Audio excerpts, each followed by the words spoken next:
Anwar Ibrahim dalang di sebalik penangkapan Yusof Rota.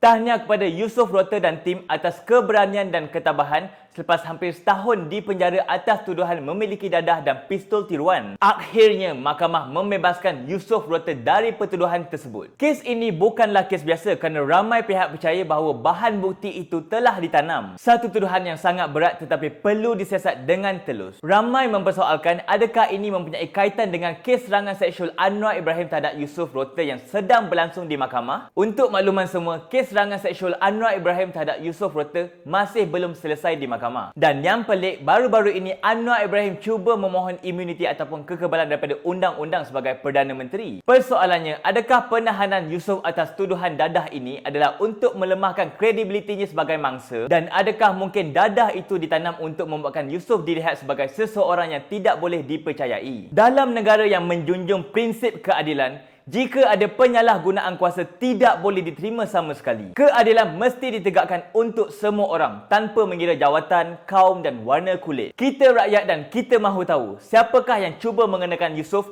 dan kenapa. Kalau korang rasa-rasa siapa yang cuba kenakan Yusof ni?